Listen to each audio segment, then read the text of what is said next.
নিজের দুর্বলতাকে নিজের শক্তিতে পরিবর্তন করতে পারেন। একটা ফুলের দিকে তাকান।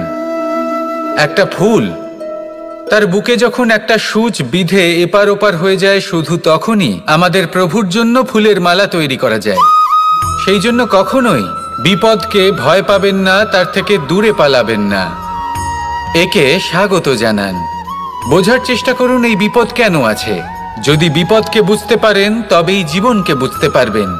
যদি জীবনকে বুঝতে পারেন তবে এই বিপদকে সম্পদে পরিণত করতে পারবেন। আসুন আর আমার সাথে ভালোবেসে বলুন, রাধা রাধা।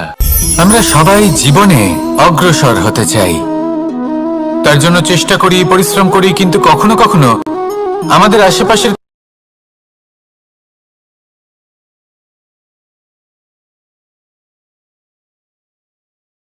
না, শুধু একটা ছোট্ট বিষয় আছে যেটা আমরা বুঝতে পারি না। আমরা চেষ্টা করি অন্যদের জীবনযাত্রা দেখতে। আমরা দেখতে চেষ্টা করি যে তাদের জীবনে তারা কিভাবে এগিয়ে চলেছেন, অগ্রসর হওয়ার জন্য ওনারা কি কি করছেন, আর যা করছেন তাতে ওনারা কিভাবে উপকৃত হচ্ছেন। আমরা চেষ্টা করি তাদের জীবনযাত্রার দিকে তাকানোর, ওনাদের গতিবিধির দিকে নজর দেওয়ার এবং সেটা বুঝতে চেষ্টা করার। সেই জন্যই আমরা পিছিয়ে পড়ি। জীবনে যদি আপনি এগোতে চান তাহলে আপনাকে নিজের নজর সামনের দিকে রাখতে হবে, পদক্ষেপও সেই অনুযায়ী নিয়ে সামনে এগোতে হবে। নিজের গতিবিধি লক্ষ্য করুন, নিজের পরিকল্পনা বিচার করুন, নিজের চেষ্টা, নিজের অভিজ্ঞতার দিকে নজর দিন, আর সেই মতো অগ্রসর হন। এমন কোনো সাফল্য নেই যে আপনি লাভ করতে পারবেন না। আসুন আমার সাথে ভালোবেসে বলুন, রাধা রাধা। যেমন ধরুন আপনি কোথাও যাচ্ছেন আর পথে বেড়াল রাস্তা পার করে গেল, সেটা অশুভ বলা হয়। কেউ আঁচলে কাজ থামিয়ে দেওয়া হয়। বলা হয় যখন আপনি কোনো শুভ কাজ করতে যাবেন তখন মিষ্টি খেয়ে যাবেন, কাজ সফল হবে। যদি কোনো ব্যক্তি অনুচিত কথা বলে দেন তার মানে অনুচিত কিছুই ঘটবে, আদি ইত্যাদি। এরকম অনেক সংখ্যক ধারণা আছে। কিন্তু সবকিছু যদি এরকমই হতো তাহলে প্রত্যেক মানুষ নিজের কথা দ্বারা নিজের বা অন্য কারোর জীবন স্বর্গতুল্য করে তুলতো, নয়তো নরকে পরিণত করত। কিন্তু এরম কি আদৌ হয়? না। কারণ এই সব ধারণা, এই সব কিছু এর উৎস হলো মানুষের মন, তার মস্তিষ্ক।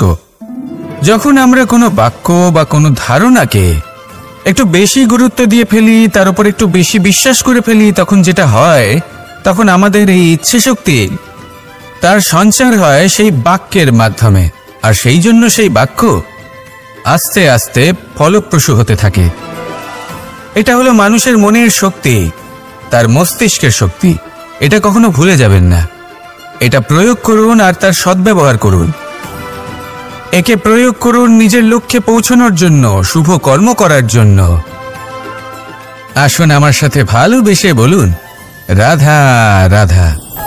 সংসারের সবথেকে বড় আশ্চর্য কি, সেই প্রশ্নের উত্তর যুধিষ্ঠির দিয়েছিলেন, আর তা ছিল শ্রেষ্ঠ উত্তর এবং উচিত। উনি বলেছিলেন যে সংসারে প্রতিদিন কোনো ব্যক্তি জন্ম লাভ করেন আর কোনো ব্যক্তি মৃত্যুও লাভ করেন। এবার এই কথাটা সবাই জানেন, সবাই বোঝেন যে যখন জন্মেছি তখন কোনো একদিন আমিও অবশ্যই মৃত্যু লাভ করব।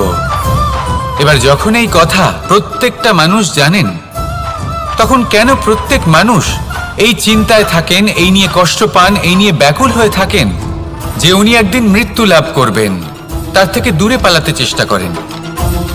বলেন যে আমি মৃত্যু লাভ করতে চাই না। কেন? যেখানে কোনো না কোনো দিন এটা অবশ্যই হবে। এ হলো ব্রহ্ম সত্য। এই যে ব্যাকুলতা, এই ভয়, এই যন্ত্রণা, এই চিন্তা তার মনকে বাঁচতেই দেয় না, এই জীবন অনুভবই করতে দেয় না। সেই জন্য এই চিন্তা, ব্যাকুলতা, ভয়, এসবের কি লাভ? কোনো লাভ নেই। সেই জন্য যতক্ষণ জীবনযাপন করছেন প্রত্যেক মুহূর্ত যেন শ্রেষ্ঠ হয়, আনন্দময় হয়, প্রেমের দ্বারা পরিপূর্ণ হয়, সেই চেষ্টা করুন।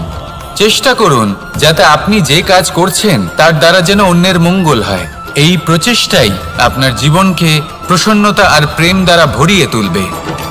এই মন সুপ্রসন্ন হয়ে বলবে, রাধা রাধা। যদি এটা সবার সামনে করবেন ভাবেন, তাহলে তা অপমানও হয়ে যেতে পারে। যদি এটা আলাদাভাবে করেন, তাহলে তা পরামর্শ হয়ে যায়। অপমান কেউ স্বীকার করতে পারেন না, কিন্তু পরামর্শ সকলের ভালো লাগে। তাহলে যদি আপন কারোর জন্য ভালো কিছু চান, কাউকে শুধরে দিতে চান, আর আপনার মনে হয় আলোচনা আবশ্যক, তাহলে সর্বপ্রথম সময়, পরিস্থিতি আর স্থানের কথা মনে রাখবেন। নয়তো এই আলোচনা আপনাকে খুব ভোগাতে পারে।